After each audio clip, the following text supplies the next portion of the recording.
ফল ফসলের প্রাচুর্য ও সম্পদের বিবেচনায় তায়েফ ছিল মক্কার পর আরবের দ্বিতীয় গুরুত্বপূর্ণ শহর।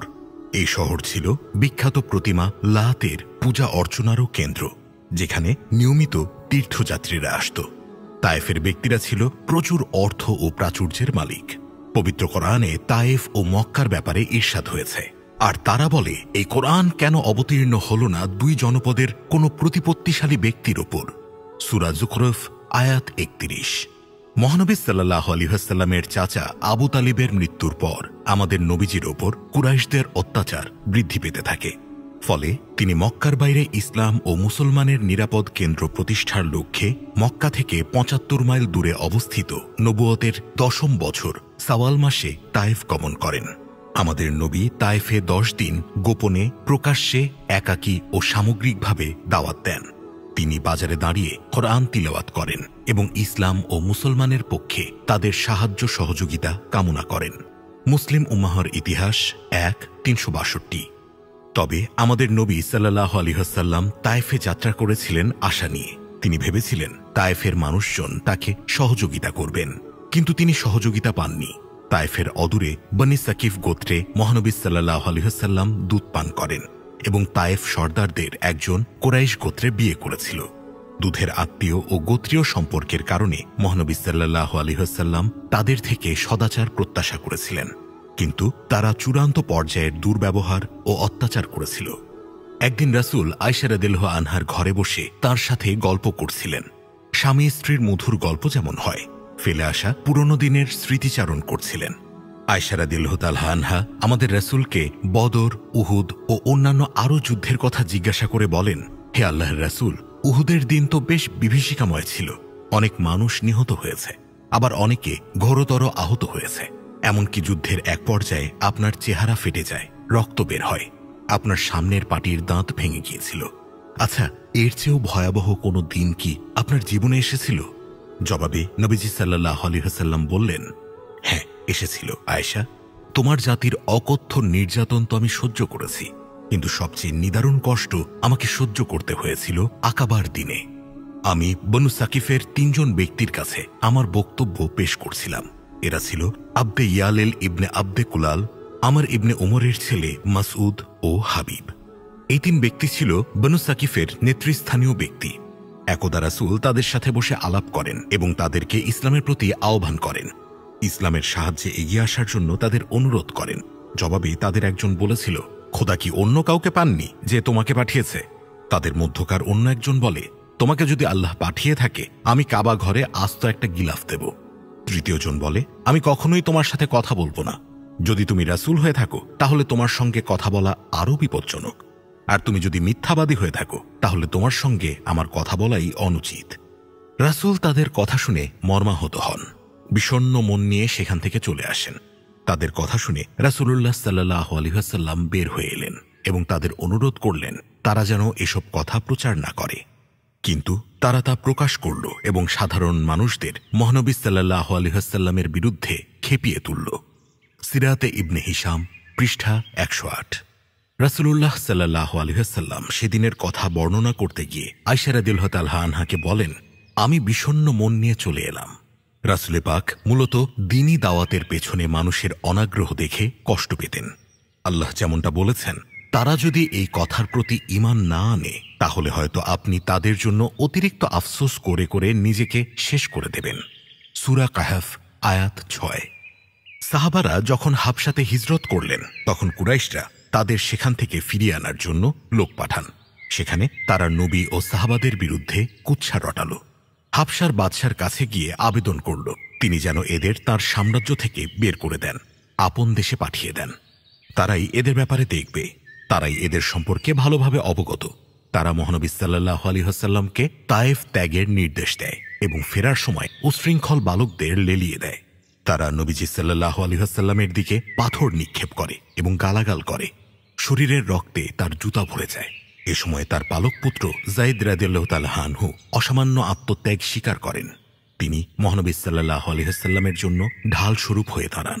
যেদিক থেকে পাথর ছোড়া হচ্ছিল তিনি সেদিক থেকে তাকে আগলে রাখছিলেন, ফলে তার মাথার কয়েক জায়গায় কেটে যায়। কষ্টে রাসূলুল্লাহ সাল্লাল্লাহু আলাইহি ওয়াসাল্লাম মাটিতে বসে পড়েন, তবুও তাদের মায়া হয় না। তারা তার হাত ধরে উঠিয়ে দিত এবং সামনে চলতে বলতো, আর সামনে বাড়লেই পাথর নিক্ষেপ করত। তায়েফ থেকে 3 মাইল দূরে অবস্থিত মক্কার উতবা, রাবিয়া ও সায়বাদের বাগানে আশ্রয় নেওয়া পর্যন্ত দুর্বৃত্তরা মহানবী সাল্লাল্লাহু আলাইহি ওয়াসাল্লামের পিছু নিয়েছিল। এখানে আশ্রয় নেওয়ার পর তিনি তায়েফবাসীকে হেদায়েতের জন্য একটি দোয়া করেন, যা দোয়ায়ে মুস্তাদাইফিন বা অসহায় মানুষের দোয়া নামে পরিচিত। তিনি বলেন, হে আল্লাহ, আমি আপনার কাছেই ফরিয়াদ জানাই আমার দুর্বলতার, আমার নিঃস্বতার এবং মানুষের কাছে আমার মূল্যহীনতার। আপনি দয়ালুদের মধ্যে সর্বাধিক দয়ালু। অসহায় ও দুর্বলের প্রতিপালক তো আপনি, আমার প্রতিপালকও আপনি। আপনি কার হাতে আমাকে সোপর্দ করেছেন? অনাত্মীয় রুক্ষ চেহারাওয়ালাদের কাছে অথবা এমন শত্রুর কাছে আমাকে ঠেলে দিচ্ছেন যারা আমার ও আমার কাজের ওপর প্রবল। আপনি যদি আমার উপর অসন্তুষ্ট না হন, তবে এরপরও আমি কোনো কিছুর পরোয়া করি না।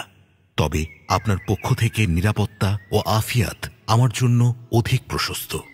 হে আল্লাহ, আমি আপনার সত্তার নূরের আশ্রয় প্রার্থী, যা দিয়ে সমগ্র আধার আলোকিত হয়ে যায় এবং দিন ও দুনিয়ার সব কিছু পরিশুদ্ধ হয়ে যায়। আপনি আমার উপর কি অভিশাপ অবতীর্ণ করবেন বা ক্রোধান্বিত হবেন যে অবস্থায় আমি আপনার সন্তুষ্টি কামনা করি? সব শক্তি ও ক্ষমতা শুধু আপনারই। আপনার শক্তি ছাড়া কোনো শক্তি নেই। মহানবী সাল্লাল্লাহু আলাইহি ওয়াসাল্লাম যখন হতাশা এবং উৎকণ্ঠায় জর্জরিত ছিলেন, সে মুহূর্তে জিব্রাইলের আগমন ঘটে। জিব্রাইল আলাইহিস সালামের আগমনের সময় আকাশে একখণ্ড মেঘের দেখা মিলত। জিব্রাইল আমাদের নবী সাল্লাল্লাহু আলাইহি ওয়াসাল্লামকে সালাম দিয়ে বলেন, নিশ্চয়ই আল্লাহ তাআলা আপনার সাথে হওয়া আপনার জাতির আলাপ শুনেছেন, তাদের প্রতিউত্তরও শুনেছেন। আপনার কাছে পাহাড়ের ফেরেশতাকে পাঠিয়েছেন, তাদের ব্যাপারে যা মন চায় আদেশ করুন। তারা মহানবী সাল্লাল্লাহু আলাইহি ওয়াসাল্লামের কাছে 2 পাহাড়ের মধ্যে অবস্থিত তায়েফের অধিবাসীদের পাহাড়ে পিষে ফেলার অনুমতি চাইল। এই ঘটনার বর্ণনা দিতে গিয়ে নবী করিম সাল্লাল্লাহু আলাইহি ওয়াসাল্লাম আয়েশা রাদিয়াল্লাহু তাআলা আনহাকে বলেন, আমাকে পাহাড়ের ফেরেশতা ডাকলেন এবং সালাম করে বললেন, হে মুহাম্মদ, আল্লাহ আপনার ও আপনার স্বজাতির মাঝে হওয়া আলাপ শুনেছেন। আমি পাহাড়ের কর্তৃত্বের অধিকারী ফেরেশতা। আল্লাহ আমাকে আপনার কাছে পাঠিয়েছেন, যা আপনার মন চায় আদেশ করুন। আপনি যদি চান আমি তাদের এই 2 পাহাড়ের সঙ্গে মিশিয়ে দেব। রাসূল পাক সাল্লাল্লাহু আলাইহি ওয়াসাল্লাম তার জবাবে বললেন, বরং আমি আশায় আছি তাদের উত্তরসূরিদের মধ্যে আল্লাহ এমন ব্যক্তি সৃষ্টি করবেন যারা একমাত্র আল্লাহরই ইবাদত করবে, তার সাথে কোনো কিছুরই শরিক করবে না। এরপর মহানবী সাল্লাল্লাহু আলাইহি ওয়াসাল্লাম নাকলা নামক স্থানে কয়েকদিন অবস্থান করেন। সেখানে আল্লাহ তাআলা জিনদের 2টি দল তার কাছে পাঠান। সূরা কাহাফের 29 থেকে 31 নম্বর আয়াতে এবং সূরা জিনের প্রথম 15 আয়াতে তাদের কথা বলা হয়েছে। মানুষের ইসলাম বিমুখতার বিপরীতে জিনদের ইসলাম গ্রহণের মাধ্যমে আল্লাহ তাঁর প্রিয় নবীকে সান্ত্বনা প্রদান করেন। আল্লাহ তাআলা বলেন, স্মরণ করো সেই সময়ের কথা যখন আমি তোমার প্রতি প্রেরণ করেছিলাম একদল জিনকে, যারা কোরআন পাঠ শুনছিল। যখন ওরা তার নিকট উপস্থিত হল, ওরা একে অপরকে বলতে লাগল, চুপ করে শ্রবণ করো। যখন কোরআন পাঠ সমাপ্ত হল, ওরা তাদের সম্প্রদায়ের নিকট ফিরে গেল, এক একজন সতর্ককারী রূপে। সূরা আহকাফ 46, 29 থেকে 31। আল্লাহ তাআলা আরো বলেন, বলো, আমার প্রতি এই মর্মে ওহী প্রেরিত হয়েছে।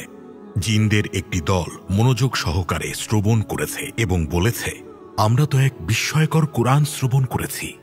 নাকলায় কয়েকদিন অতিবাহিত করার পর যায়েদ আমাদের নবীকে বললেন, মক্কার কুরাইশরা আপনাকে মক্কা থেকে বের করে দিয়েছে, এখন আপনি কিভাবে সেখানে প্রবেশ করবেন? রাসূল পাক সাল্লাল্লাহু আলাইহি ওয়াসাল্লাম তখন বললেন, হে যায়েদ, তুমি যে মুসিবত প্রত্যক্ষ করছো, আল্লাহ তাআলা তা অবশ্যই বিদূরিত করবেন। তিনি তার দ্বীনকে বিজয়ী করবেন এবং তার নবীকে সাহায্য করবেন। মক্কার নিকটবর্তী হয়ে মহানবী সাল্লাল্লাহু আলাইহি ওয়াসাল্লাম খোজাআ গোত্রের একজন লোকের মাধ্যমে মুতঈম বিন আদির কাছে আশ্রয় চাইলেন। তিনি মুতঈমকে বললেন, আমি তোমার আশ্রয়ে মক্কায় প্রবেশ করতে চাই। সে রাজি হল এবং ঘোষণা দিল যে আমি মুহাম্মদকে আশ্রয় দিচ্ছি। সে তার ছেলেদেরকে ডেকে বলল, তোমরা অস্ত্র হাতে নাও এবং কাবার চারপাশে দাঁড়িয়ে যাও, আমি মুহাম্মদকে আশ্রয় দিচ্ছি। যায়েদকে সাথে নিয়ে তিনি মুতঈম বিন আদির আশ্রয়ে কাবায় প্রবেশ করলেন। মুতঈম বিন আদি স্বীয় বাহনের উপর দাঁড়িয়ে ঘোষণা দিল যে, হে কুরাইশ সম্প্রদায়, আমি মুহাম্মদকে আশ্রয় দিয়েছি, সুতরাং কেউ যেন তার উপর আক্রমণ না করে। অতঃপর মহানবী সাল্লাল্লাহু আলাইহি ওয়াসাল্লাম হাজরে আসওয়াদের কাছে গিয়ে তাতে চুম্বন করলেন এবং 2 রাকাত সালাত আদায় করলেন। মুতঈম বিন আদি এবং তার ছেলেরা অস্ত্রে সজ্জিত হয়ে নবী করিম